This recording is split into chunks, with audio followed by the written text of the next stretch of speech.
Us white men rule now. Some of you have lost your mind. Now, in the just concluded general elections in the United States, we saw a considerable number of black people vote for Donald Trump, and I think most people spoke out, and it was noted that the black demographic, especially men, voted for Trump. However, if you look at this issue deeply, you'd find that the reason why black men voted for Donald Trump might not be the same as the reason why white men voted for Donald Trump. This can be revealed by this comment from a white guy in the United States who was responding to a black person making content about economy and the US elections. He said to him that us white men rule now. And I think this really moves away from the fact that the main issues that pushed people to voting was because of the economy. Some people said the immigration issue was their major issue. However, when we look at how whites are responding, it is now being revealed that the racism slurs that have always existed among some white people still continues to exist. So I want us to play this clip so that you see what happened and how things turned out. Some of you have lost your mind. Some of you have lost your minds because you have right now members of Congress claiming that diversity, equity, and inclusion initiatives are discriminating against and oppressing white men? Need I remind you the history and why we need DEI initiatives in the first place? You have Walmart, who's completely lost its mind. And you have some of the most unqualified candidates being picked as members of the next administration's cabinet. You have lost your mind. I read somewhere they want to give reparations to white men for being oppressed by DEI initiatives. Have you lost your mind? Us white men rule now. I thought it was about the cost of eggs being too high. I thought it was about the economy, right? That's why you voted in the way that you did, because of economic stability. But see, the thing is, and this is historical fact, since this nation's conception, the people who have occupied positions of power by design have been rich, affluent white men. And one way that they were able to maintain their power is by convincing non-rich, non-affluent white people that their enemy was black and brown people. By convincing poor people that their enemy was other poor people, and by convincing minorities that their enemy and their competition was other minorities. Because in doing this, you cause people to look left and right and fight each other on the basis of left and right than really being able to see up and down. Seeing that there is a class issue, a wealth issue, and a wealth gap that allows for one demographic of people to succeed. Historically, this is historical fact. This is not partisan, this is true. Historically, one demographic of people have had access to success, one. That was ingrained in the way in which this system we call America functions historically. For centuries, one demographic of people had access to success. And now we're trying to undo that and make it so that there is equity and justice and equal opportunity. And when you try and bring about equity, the oppressor then feels oppressed. So when people say they voted for the economy or they voted for gas and egg prices, but I get comments like this, and people who voted on the basis of this, it becomes difficult to believe your rhetoric, right? It becomes difficult to believe that you only voted for the economy when I get comments in my comment section like this. You see what I'm saying? When people don't know history and don't know that you have been convinced that your enemy is your neighbor. You've been convinced to look left and right and not up and down. You've been convinced to turn a blind eye to the oligarchy that exists in this nation, to to the way in which the 1%, the top 1%, are able to make decisions that impact the rest of us, all 99% of us. But us white men rule now is what you choose to comment in my comment section, because you must not know history when it comes to this country. And let's be very clear about this. Affluent white men, remember that, because affluent, rich, wealthy white men did not show favor to those who were of low socioeconomic standing, even if they were white. You were not favored. After a while, when affirmative action was for white people, the government implemented that to ensure that poor white people could have an advantage over poor black and brown people. But before that, the only people who had access to success for centuries was rich white men. Rich white men were the ones who were ruling and in power. So remember that when you comment this type of stuff. Remember history. I'm going to stay in my lane, white men. Come hang out with me for a minute if you are interested in deconstructing, decolonizing, healing, and moving forward. I'm speaking to you as a human being, first and foremost. I'm also a therapist. I'm also somebody that has complex PTSD, ADHD. I'm a traumatic brain injury survivor. Why am I telling you that part? Because the majority of my life, I have struggled a lot with binary thinking, black or white, all or nothing thinking. But that does not work when we talk about decolonizing, deconstructing, healing, and moving forward. If we want to move forward and heal as white men, we got to get in touch with that soft, gentle, empathetic side. You know, that side that our mom or dad did not teach us, or they beat our ass if we showed it. That we got to pull that to the forefront. We got to pull that humanity out of us. We have to get in touch with our feelings. This is something that I also struggle with, continue to learn. My primary response oftentimes is anger.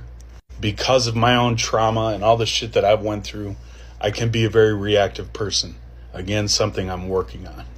But we have to, in all of this, right, those things, but we have to sit down and talk with each other and create a space to where we can share feelings, to where we can be vulnerable, to where we can be open, to where we can correct each other, to where we can be like, hey man, that line of thinking is fucked up. That line of thinking reinforces white supremacy, reinforces racism.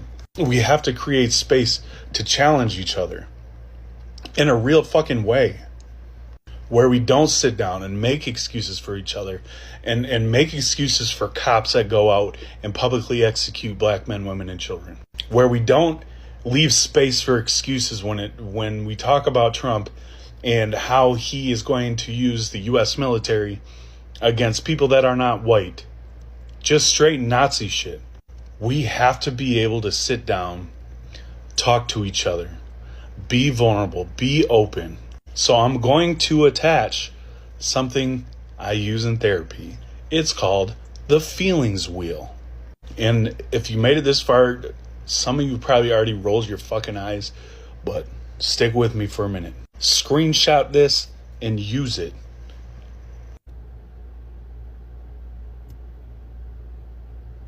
Learn to identify feelings outside of anger. Learn how to identify the root of your reactions and your feelings. Choose to be vulnerable. Choose to be open. Choose to show a soft or gentle side. Or learn how to fucking do that. For a long period of my life, I found no value in myself. Right? I didn't give a fuck about anything or anyone. I was just angry all the goddamn time. And so if I can't find value in myself outside of whiteness, how the fuck am I going to find value in anybody else? I'm not. What are you? Who are you outside of whiteness? I'm a dad. I'm a musician. I'm a therapist. I am an empathetic person. I'm caring, working on learning how to be gentle. I'm a good friend. I'm a good husband. I care about my community. These are things that we have to come to terms with when we look at ourselves. It's not about, oh, I'm a blue collar worker. I work 80 hours a week. Who fucking cares? That's not where your value lies. The way that you are able to navigate other human beings in this world, the way that you are able to demonstrate your humanity is where that value lies. And so, again, we have to learn how to become in touch with our feelings. We have to learn how to express our feelings and emotions in a healthy way. And we have to do that in a group setting, not as individuals. Because if you don't have support, that shit will fall apart very quickly. We have to be able to sit down and understand how we benefit from the patriarchy, how we benefit from our privilege, how we benefit from systemic racism as a whole, how we benefit from walking through this world as a white man. We have to be able to hold each other accountable to the misogynistic bullshit that we've grown up with. We have to be able to hold each other accountable regarding the racism and the white supremacy that we've grown up with. Change is not supposed to be comfortable, but we have to do it regardless, and we have to figure out a way to do it together. Because who's the greatest threat in this country?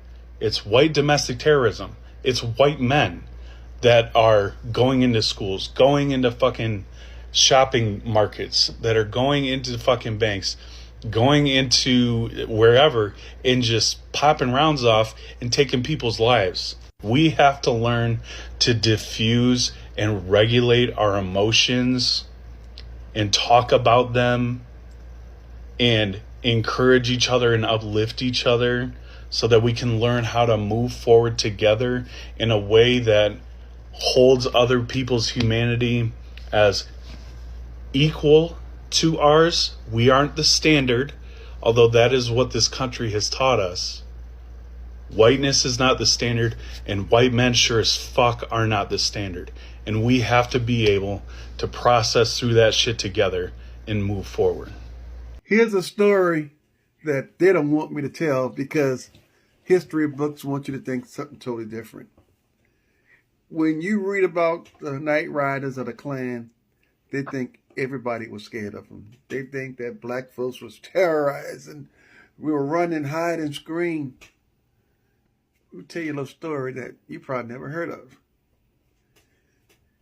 In 1960, there was a group of black men in Bogalusa, Louisiana.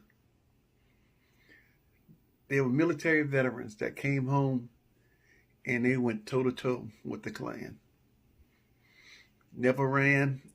When they protested, they got in their face, went back and forth. They protect the community. These men were called Deacons of Defense of Justice. These men, the Klan, was scared of these black men. Literally, they feared them. They patrolled the neighborhoods, the black communities, because the police wouldn't do it. These men were so powerful that they used their military skills to protect their black community. The Deacons of Defense and Justice was so powerful that when Martin Luther King used to have protest marches, a lot of the police department wouldn't protect them or provide them security. The Deacons of Defense stepped in and provided security. People, you're not going to hear about this because society wants you to think we feared and we were scared and cowards. That's not true. Look them up. Deacons of Defense of Justice, Bogalusa, Louisiana. They were so powerful that they had chapters in Mississippi and Alabama, but they started here in Louisiana. And people these black men didn't run from the Klan. There's pictures of them in their face going toe to toe. And a lot of Klan were scared of these black men because they were military trained. They know how to use weapons. They know how to do everything. And this is a great part about this history fact. The deacons of defense used to get all their weapons from the port of New Orleans. And I had an opportunity many years ago to sit down and talk to these men. We talk about football players and basketball players, Jim Brown and all this kind of stuff. People, these are real heroes. These are real heroes. People, you got to look them up. History books been lying to us. When they show the Night Riders and the Klan, they show black men just shaking and trembling. We never fought back, and that was designed to make us look weak.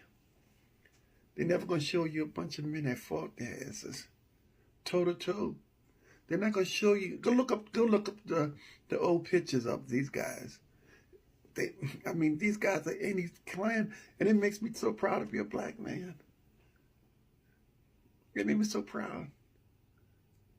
Because that's what it's all about. People, they're trying to erase this history. They don't want the black kids to know that they were black men who wasn't afraid of the Night Riders, of the Klan. But they want us to think that we were cowards and feared these men. And it's not true. Research it yourself. Do your own history. And you're going to learn about them. We had black men that went toe to toe with the Klan. History book would never tell you that. Do your own research. And I'm going to say the name one more time. Deacons of Defense and Justice. When you read it, you're going to have the biggest smile on your face because you're going to be so proud. Check them out. One of the craziest parts about being black navigating white spaces is how white people will try to size you up, and it'll be by way of seemingly innocuous questions, but obviously if you're used to this happening for a long portion of your life, you can identify it pretty early. This weekend for New Year's, a friend of mine who's Hispanic invited me to hang out with some of his friends. I didn't have anything else going on. I recently moved to Denver. I'm always trying to make new friends. So I'm down or whatever. And the thing about me, I've been in sales for 15 years. So if you don't like me, it's a concerted effort. I know I have first interactions down. I can talk to anybody about anything. So if you don't like me, it's usually a concerted effort. Me and my friend walk in. He introduced me to 4 of his friends. One is a couple. I'm talking to the couple. I had went snowboarding the day before, talking to them about how I was stuck in this little town, and I was there for 3 hours talking to friends, yada yada yada. And then when I tell you, out of thin air, after 10 minutes of this story, he literally out of complete thin air was like, "What do you do for a living?" And I literally can't stand that question, because it's usually at times where I was okay, what are you trying to determine how much respect to give me right now? The rest of the night goes on. More friends end up coming into the bar, and I end up talking to another couple. The girl out of the couple is really cool, and her boyfriend is within earshot. And I'm telling her the story of how I met this friend. I was like, yeah, we were admiring each other's cars, da da da. She asked, and mind you, I had been talking to her for probably a solid 5 to 7 minutes. Her boyfriend was just sitting there silent, never engaged.